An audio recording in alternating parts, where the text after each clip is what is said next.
Diz assim, Mateus capítulo 26, versículo em diante. Aconteceu que quando Jesus concluiu todos estes discursos, disse aos seus discípulos: bem sabeis que daqui a 2 dias é a Páscoa, e o Filho do Homem será entregue para ser crucificado.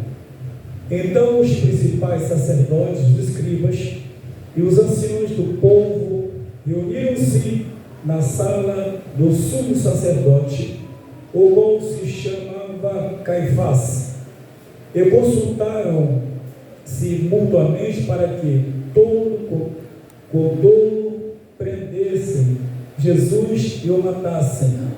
Mas diziam: não durante a festa, para que não haja alvoroço entre o povo.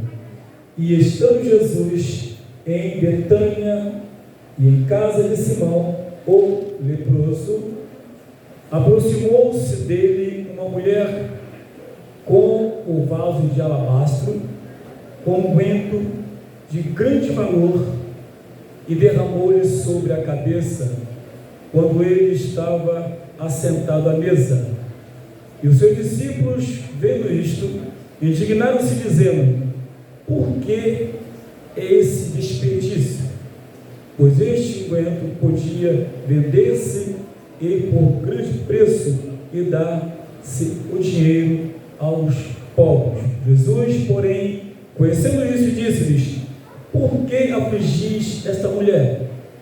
Pois praticou uma boa ação para comigo, porquanto sempre tendes convosco os pobres, mas a mim não haveis de ter sempre. Ora, derramando ela este unguento sobre o meu corpo, fê-lo preparando-me para o meu sepultamento. Assentai-vos em nome de Jesus. Meus queridos irmãos, como nós sabemos, 40 anos desta igreja, mas 40 anos de muita história.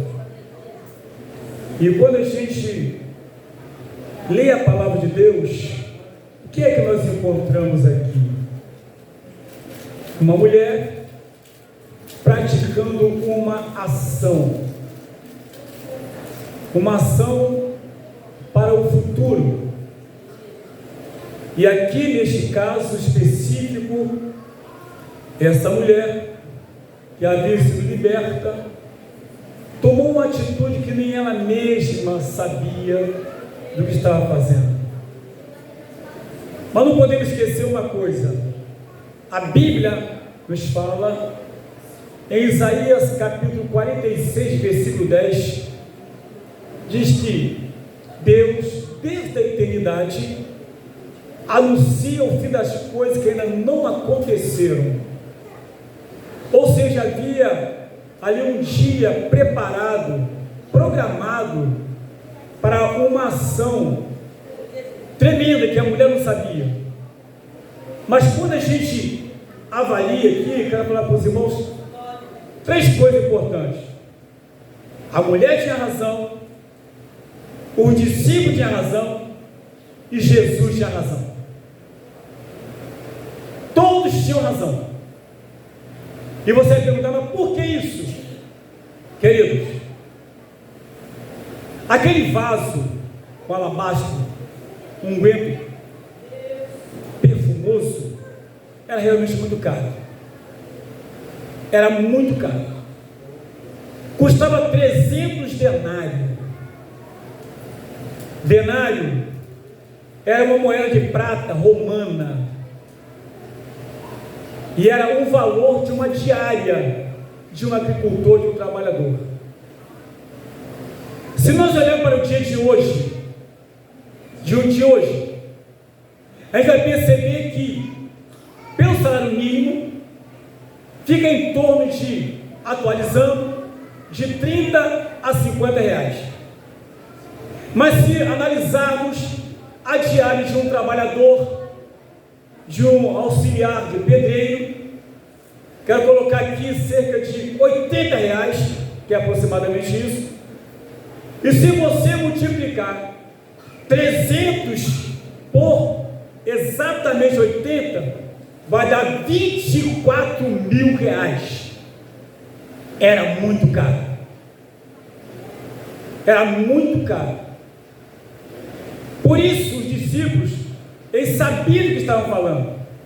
Eles não tinham noção do que estavam falando, mas sabiam do que estavam falando, que realmente era muito caro, era muito dinheiro. Mas a mulher assim, fazendo, também sem saber o que estava fazendo. Jesus então traz uma revelação que ela não sabia, mas Deus sabia, Jesus sabia, e agora nós estamos sabendo. Quando ele falou que ela fazendo dessa forma estaria ungindo o corpo dele para a morte.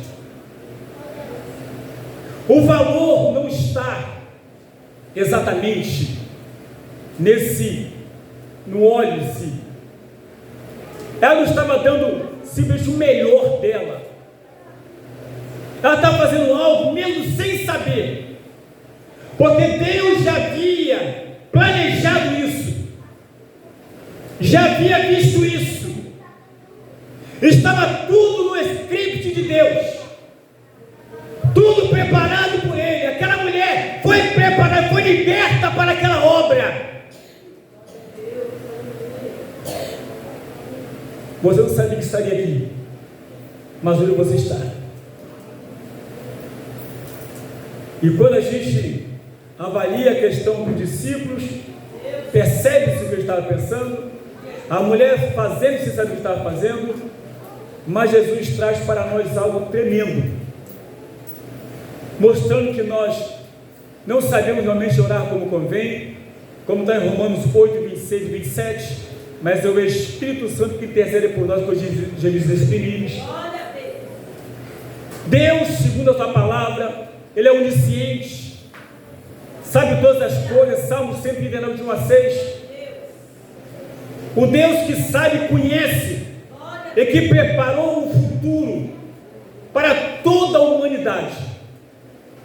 E quando eu olho na verdade para essa igreja, 40 anos, até hoje as portas estão abertas e vai continuar até o arrebatamento da mesma. O homem vai, as pessoas morrem, mas a obra continua, ela não para. Porque quando a obra é de Deus, ela permanece. E permanece conforme ela foi fundada. E quando se não acontecesse a morte do Senhor Jesus Cristo, não haveria igreja. Porque a morte dele foi a fundação da igreja. Por isso que eu e você estamos aqui. Não existe pessoas perfeitas, mas a igreja de Cristo, a qual vai ser arrebatada, não é denominação A, B, C e D, mas é um povo lavado e remido pelo sangue de Jesus. E olhando por esse prisma, por esse lado da palavra de Deus, alguém pode até dizer: mas espera aí, se Jesus fez isso, a mulher fez aquilo, os discípulos questionaram, e se essa igreja está aberta há 40 anos, e podemos dizer da mesma forma como foi fundada, do mesmo jeito, muda o presidente, mas não muda os preceitos. Muda o presidente, mas não muda o sentimento de adoração a Deus. Permanece isso. Mas vou falar uma coisa para os irmãos. Talvez você esteja pensando, e essas pessoas que não fazem exatamente como Deus colocou na sua palavra. E por que tanta invencionice? E por que tanta modernidade, que é importante, desde que não extrapole a palavra de Deus? E por que isso? Saul reinou 40 anos sobre o povo de Israel. 40 anos. Até que um dia o Senhor falou em primeiro livro de Samuel, no capítulo 23, verso 15, nos chama a atenção sobre algo que eu preciso passar para os irmãos. Que ele havia cometido algo de errado contra Deus. Mas no capítulo 15, no versículo 21, vai dizer que o que ele fez contra Deus, Deus havia dito que ele não reinaria mais. Não reinaria mais. E no capítulo 16, do verso 1, Deus chega para Samuel e fala: Samuel, até quando tereis dó de Saul, tendo eu o rejeitado? Pega uma botija de azeite, vai até a casa de Jessé o belemita, porque lá eu lhe tenho provido o rei. Aleluia, glória a Deus. Porque o tempo de Saul havia acabado. O tempo dos malfeitores também vai acabar. Não importa quantas portas estão abertas, a questão é saber se Deus está lá. A questão é saber se é Deus que está operando. Essa é que é a questão. Porque segundo a Bíblia, em Apocalipse capítulo 3, sobre a igreja de Laodiceia, o Senhor queria adentrar a igreja,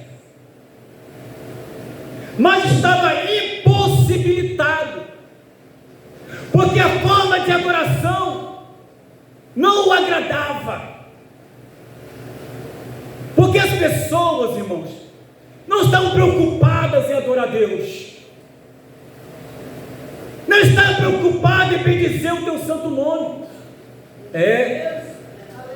Porque a cidade de Laodiceia é uma cidade rica financeiramente, e a igreja tinha muito dinheiro, quem congregava tinha dinheiro, porque naquela mesma época já havia uma universidade que fabricava unguento para a cura dos olhos, enfermidade dos olhos.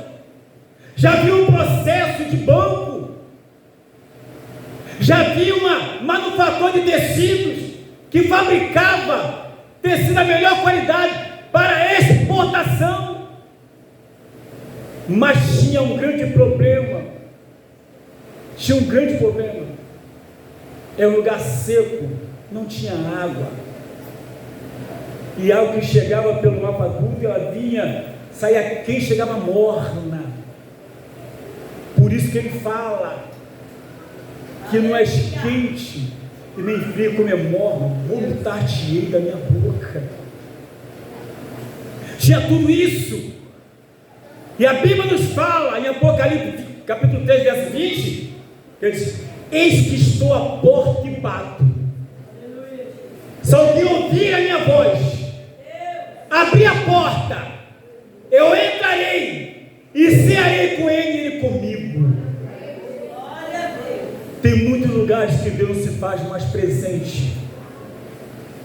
Tem muitos lugares que deixou de ser lugar de Deus.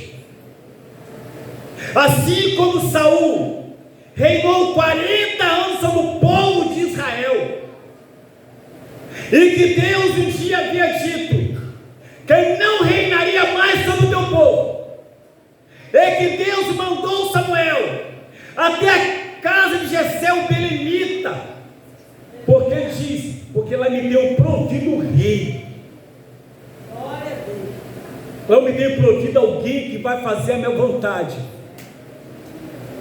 alguém que tem temor, alguém que terá temor a mim, alguém que mesmo que ergue vai reconhecer que errou, alguém que não vai ter dificuldade de me adorar, alguém que vai fazer o melhor para mim.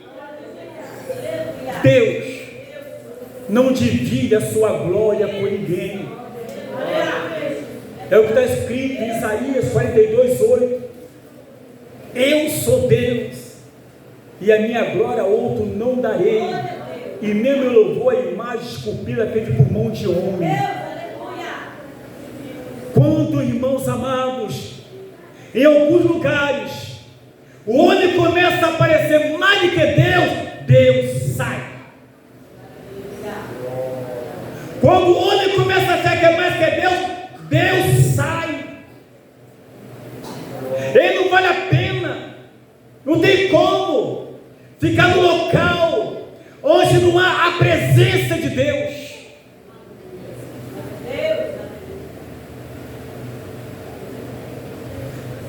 É muito caro, mas se não fosse a morte de Jesus Cristo, não teria essa igreja. Porque a morte do Senhor é que proporcionou a abertura desse templo. A morte do Senhor foi o que proporcionou todos estarmos aqui nesta noite. A morte do Senhor foi o que proporcionou você estar cheio da unção, tocando para a glória dele. A morte do Senhor foi o que proporcionou as irmãs cantando aqui e Deus derramando a glória dele. Foi a morte dele que fez isso. A morte do Senhor foi que proporcionou essa juventude tão abençoada, cantando com garra, com louvor, com adoração, para que se manifestasse a glória e a presença de Deus. Aleluia. Eu estava aqui sentado, sentadinho, e eu, como crente, né, cristão, a gente observa as coisas boas. Eu estava aqui analisando algumas coisas, vivendo e adorando a Deus, e vendo aquele irmão ali, ele tocando teclado. Falei, quando eu crescer vou tocar igual a ele. Estou estudando. Não tem negócio de idade não, só porque tem 66 anos. Você tem uma coisa que não ocupa espaço, é conhecimento.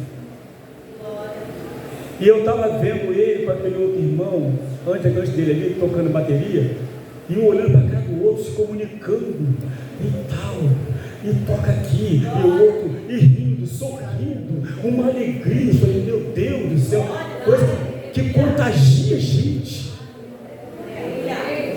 Contagia. Quando eu vi um jovem cantando aqui, eu falei, coisa linda é ver jovem na casa de Deus louvando o Senhor. Foi a morte de Jesus que proporcionou isso. Mas antes de proporcionar, alguém se antecipou, ungiu o corpo dele. Então o que é mais caro? O óleo ou o sacrifício de Jesus?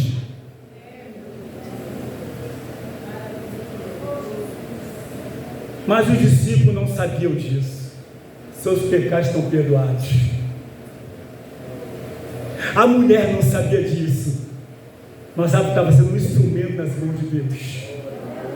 Mas Jesus sabia disso. Não se preocupe, porque ela fazendo isso está dando meu corpo para a morte, porque já estava tudo preparado para a morte dele. Os sumos sacerdotes fariseus, aquele grupo de religiosos, já estava tudo planejado. Como é que nós vamos matá-lo? Precisamos matar esse homem. Tudo planejado. Mas também estava planejado eu derramar aquele óleo de 300 denários sobre o corpo do mestre. Já estava planejado. Tudo planejado. Estava tudo certo, porque a palavra de Deus, ela não falha.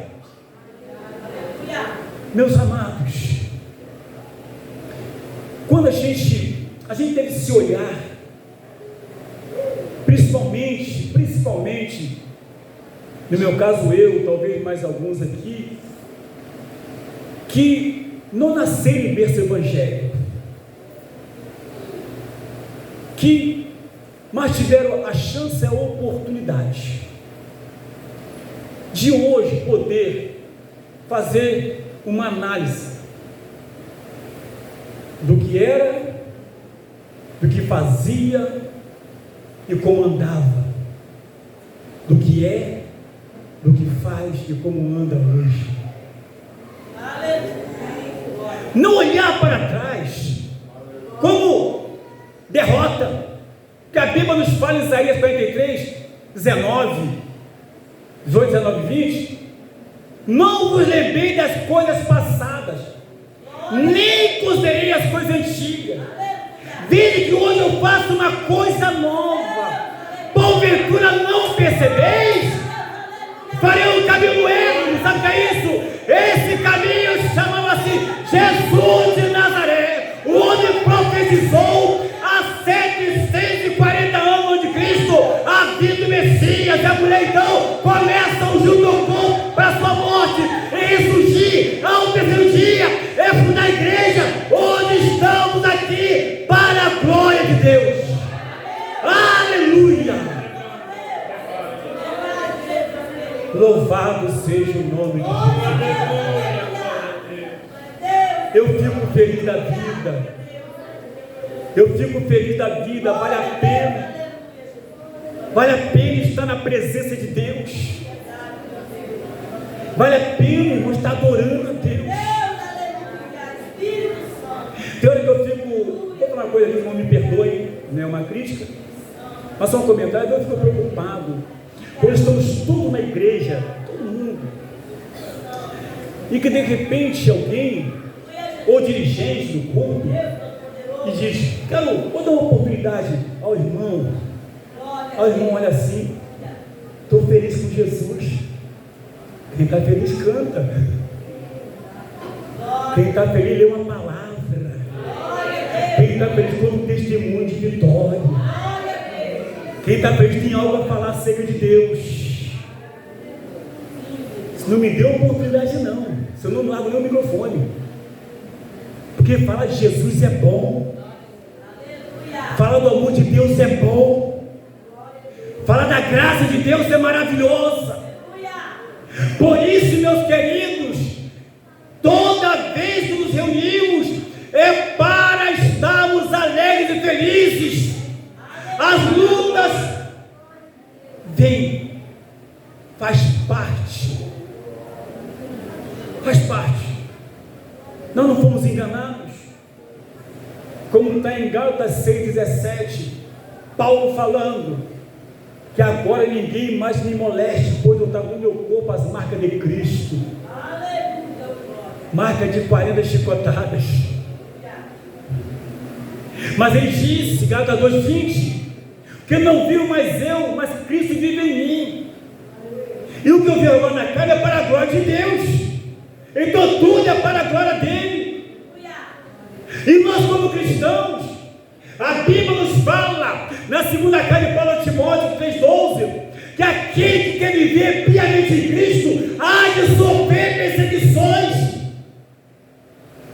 Quando entregamos a vida para Cristo, isso estava no pacote.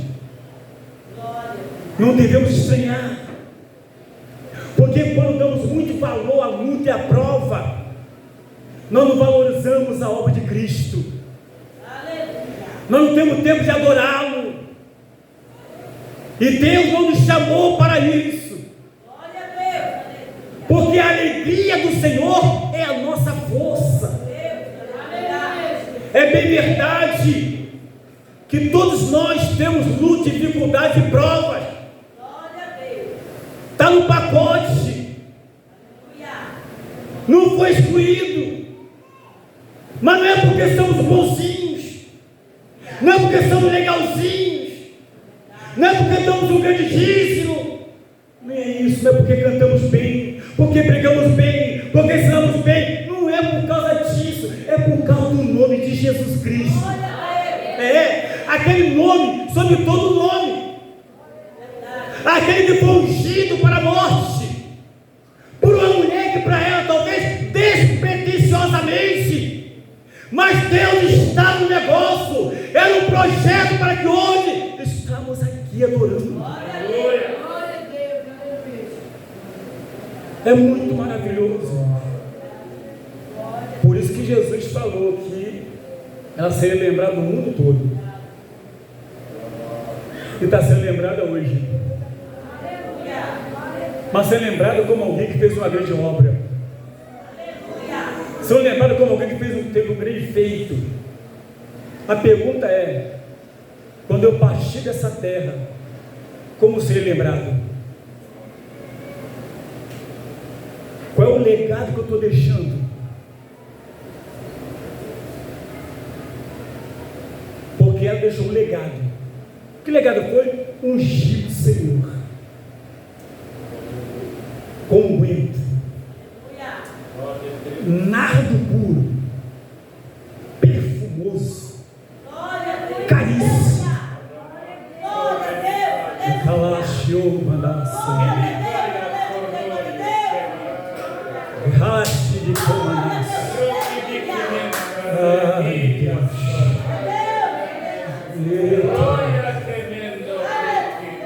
Meu Deus, Senhor da glória, deixou um grande legado aquela mulher. Por isso que o Senhor falou, ela será lembrada no mundo todo por esse feito. Qual o legado que eu vou deixar ao partir dessa terra? Como Deus está vendo nos meus feitos? Porque os feitos dela não foi para ela, foi para Deus. E muitas vezes, irmãos amados, os feitos são para mim, não para Deus. Isso não é legado. Legado é aquele que deixa para glorificar o nome de Deus. Então não tem quem prega muito, não tem quem ensina muito, não tem quem canta muito, não tem quem faz muito, não tem quem toca muito. Tem alguém que adora a Deus, aleluia, adora a Deus pregando, adora a Deus ensinando, adora a Deus tocando, adora a Deus louvando, cantando, dando glória, adora a Deus orando, adora a Deus jejuando, adora a Deus trabalhando, evangelizando, adora a Deus, adora a Deus, adora a Deus, adora a Deus, porque aí toda honra e toda glória. Aleluia! Não esqueçamos disso. Vou voltar àquela continha básica. Não precisa nem fazer uma regra de 3 para isso. 300 denários. 300 vezes 80. 24 mil. Hoje você compra um carro. Mas o sangue de Jesus não tem nada que compre. Não tem nada que pague.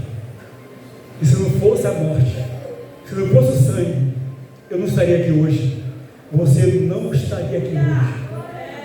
Sabe o que Deus fala para mim aqui agora? Me valorize mais a mim do que você mesmo.